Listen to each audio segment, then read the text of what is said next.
people buy cards, flowers, and chocolates for that special someone.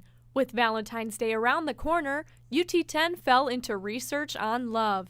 And according to the U.S. Census Bureau, Toledo has the second largest divorced population in the country. So what qualities make a successful and healthy relationship?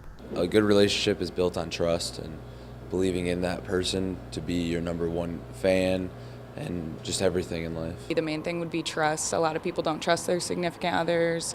They use social media to stalk them and see what they're liking and thinking that everyone's cheating by liking another person's picture. UT students surveyed said modern technology makes finding a date easier, but maintaining relationships more difficult. I slid into what now is my boyfriend. I slid into his DM, so I shot my shot, which is pretty funny because usually guys do that, but I think that since it's modern times, girls are allowed to make the first move. Communication-wise, it has made things easier, but it has made us a little bit less personal. I think it's easier to connect with people and easier to talk to people. You just got to be careful with who you're trusting. When it's something that's really important, I think that communication needs to be done in person. I do kind of feel like we lost the whole actual going out on dates, movies and things like that. After hearing UT student concerns, we thought we'd ask the experts. Does texting and social media make modern dating for better or for worse? The way that phones trigger your brain to release dopamine every time you hear a ding or every time it vibrates, it basically says someone's reaching out to you for communication, probably someone you know or like.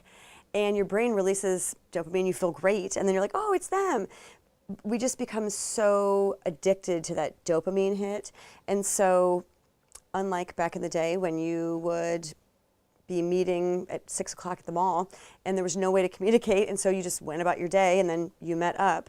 Now all day, what are you doing and what's going on? And it's just really constant. So that, if someone doesn't have their phone with them or can't get to their phone, or they're at work and they're busy, and the other person is the pursuer, the more needy person in a relationship, it gets into really strange behavior, right? We've created this belief that people have to be in constant availability to you because they can be, so they should be. And that makes people really dependent on other people to manage their emotions. The later in life you marry, you're much more likely to stay together. And so focusing on great friendships, getting to know who you are and what you want out of life, and learning to live independently, as soon as you can live your life happily without someone, you're ready to partner. But most people don't ever get to that space because they're just so desperate to couple with somebody. Wiley says young couples should cut down on the technology and enjoy quality time with their Valentine. I would challenge people sometimes to go on dates and make a decision beforehand that you're not going to tell anyone where you are or what you're doing, and not taking any romantic pictures of the menu or the restaurant or your dress or the jewelry, and just live in the moment and don't have to tell anyone and just see how it feels. Reporting from Toledo, I'm Rachel Schneider, UT10 News.